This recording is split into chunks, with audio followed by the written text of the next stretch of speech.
first thing I did was count the chairs in the reading room. There were 42 of them, pushed beneath the long tables, with their backs all facing the same way. The library had closed 6 weeks earlier. The city was moving the collection into storage, and I had been hired through an agency to help. It was quiet work. Tape a box, write a number, carry it to the loading bay.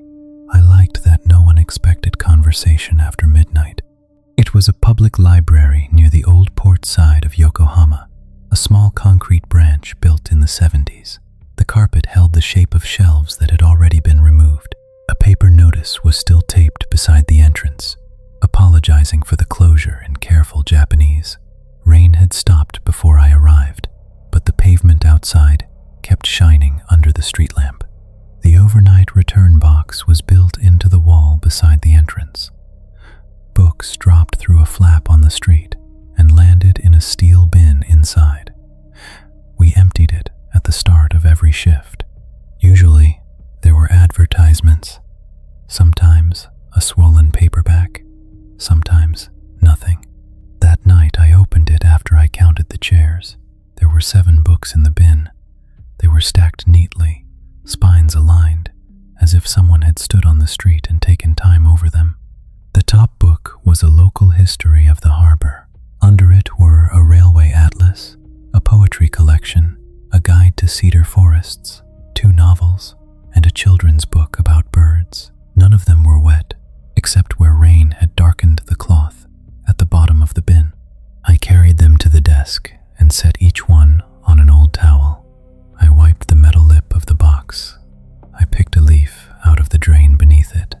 I straightened the slips that were sticking out of the books. This took longer than it should have. Alone in a building made for people to stay quiet together, you make small jobs for yourself. The first due date slip was stamped for the following Friday. I assumed it was a mistake. The branch had closed on a Monday, and the stamp was an old wheel stamp behind the circulation desk, not connected to any computer. Someone must have said it wrong before the closure. Then I opened the second book. It said the same thing. So did the third. Each book had a ginkgo leaf pressed between its pages. They were not identical leaves. One was broad and almost yellow. One was still green at the edge. One had a small tear near its stem, but every stem was damp, not soaked, just dark, as though it had been snapped from a branch a few minutes earlier.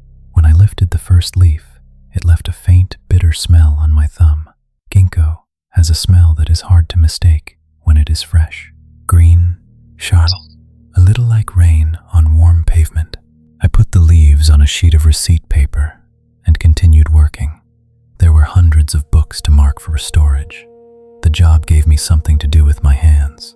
By 1 in the morning, I had stopped thinking about the stamps.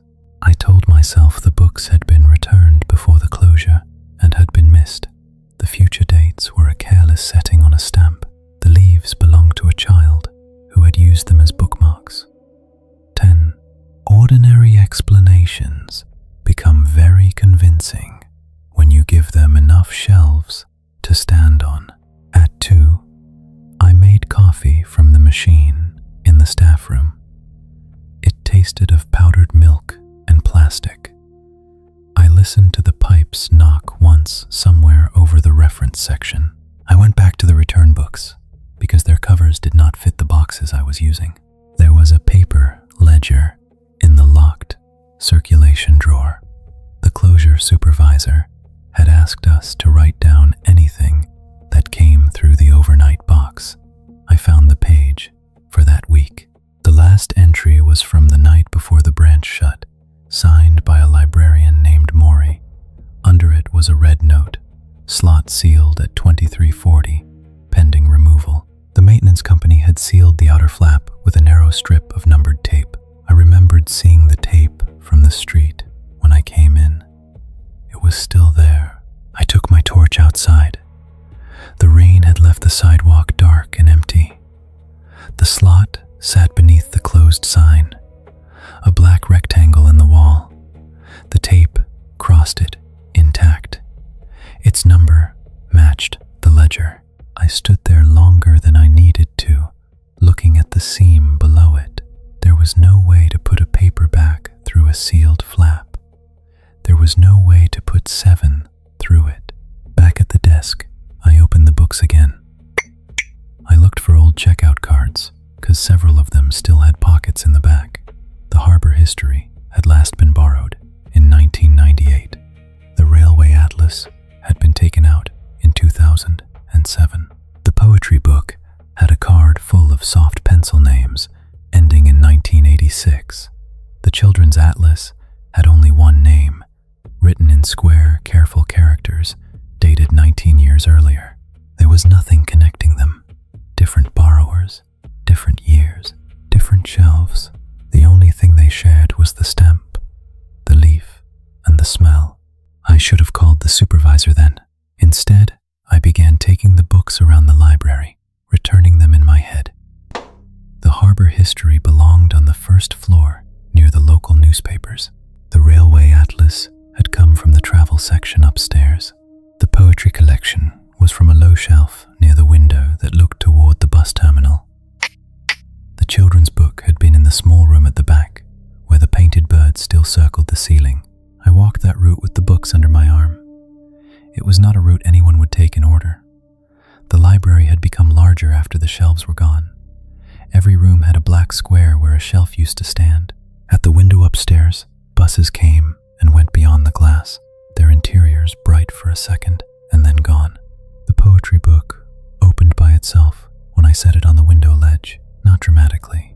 The pages had warped a little from damp air, and they slid apart at the place where the leaf had been. Behind it was a due date receipt, narrower and newer than the old card pocket. It had been printed by the library computer. The date was for the following Friday. Beneath it, in blue ink, were 2 initials. They were mine. For a while, I did not touch the paper. I had written my initials on every box that night. The pen line had the same uneven pressure, heavy at the first letter, lighter at the second. I checked my pocket. It had the same blue ink. That did not prove anything. It only made the paper feel closer. I looked at the time. It was 2:37. The receipt said 2:37 as well. The return time was printed above my initials. The book was a collection of poems I had never seen before that shift. It listed a due date, 7 days ahead. I held the leaf beside the receipt. Its stem bent when I touched it. One clear bead of water came onto my fingertip. I called the facility's number. A man answered after several rings. I told him the return box might have been opened. He asked whether the seal was broken. I said no. He said nobody had been inside since the seal went on, and the street sensor had not logged an opening all night. He said perhaps the books were already in the bin. I said there were 7. Then he asked for a photograph of the seal. I did not mention the initials. There are details that become less useful as soon as they are spoken. After the call, I checked the service corridor behind the circulation desk. It ran along the inner wall of the return box and ended at a locked fire door. There was no opening in the wall large enough for a hand. The steel bin was bolted in place. At its bottom, where the inner flap met the back panel, I saw a thin, wet line. It was no wider than a thread. It ran down the metal and disappeared beneath the rubber mat. There was an 8th book in the bin. I had left it empty. I knew that because I had wiped it dry with the towel. The new book was a hardback about Yokohama Gardens. I remembered shelving it earlier that evening. It had been on a trolley near the loading bay, and I had put it in a box marked reference, not returns. I opened it without bringing it to the desk. The leaf was near the middle. This one was almost green. Its stem was wet enough to stain the page beneath it. The due date slip had the same Friday stamped on it.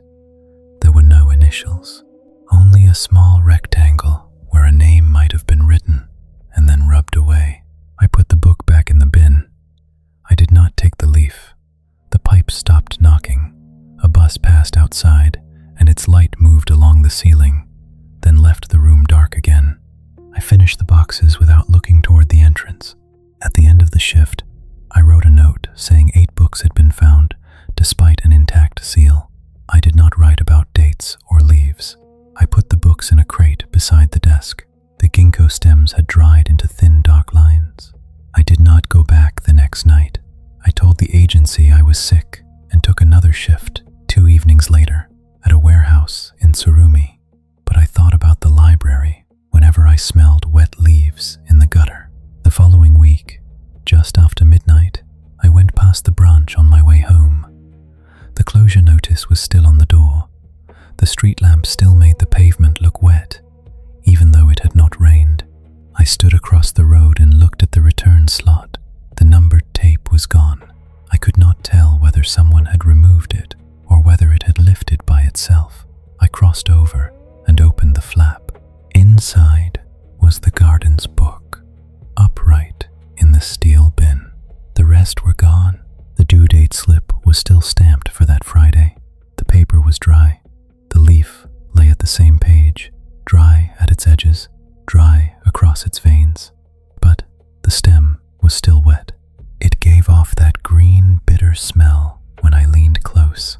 Behind the book, deeper in the box, something made the soft sound of paper settling.